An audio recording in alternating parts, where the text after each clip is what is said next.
Republican senators blocked a Democratic-led attempt Tuesday to pass legislation that would have restored a Trump-era ban on bump stocks. It's an accessory that enables semi-automatic weapons to shoot at a very rapid pace. This comes following the Supreme Court's decision to overturn a ban on the gun accessory last week. The court said that an almost 100-year-old law aimed at banning machine guns cannot legitimately be interpreted to include bump stocks. For more CBS News congressional correspondent Scott MacFarlane joins us from Washington. Scott, New Mexico Senator Martin Heinrich led the effort to ban bump stocks. Why did this fail?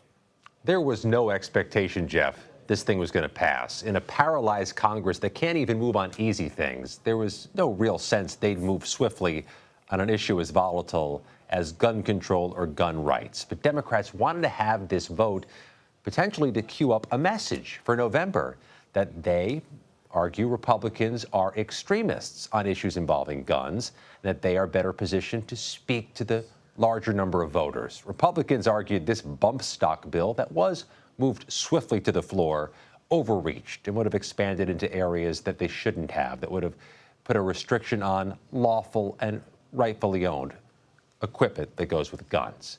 But there's a more fundamental bottom line here, Jeff. This is just the latest chapter in what has been a novel of failure this Congress on anything involving guns.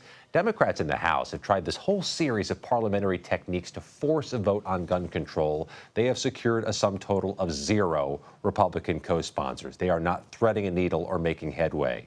In the Senate, the only bill that's being discussed by Republicans is a bill that would walk back a new Biden administration executive order which ordered new background checks on gun show sales and online sales. It has been, Jeff, a lost Congress on the issue of guns.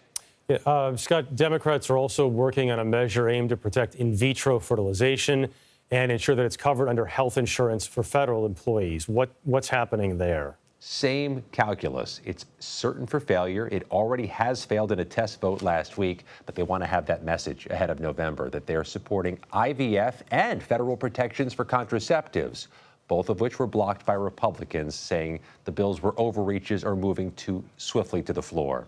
This is all queuing up a campaign that Democrats want to focus on firearms, abortion rights, women's reproductive rights, and less on issues that seem to be advantaging Republicans. Another thing Democrats want to talk about, the House Ethics Committee is expanding its probe against Republican Congressman Matt Gaetz of Florida, who always seems to be in the news. What's the latest there?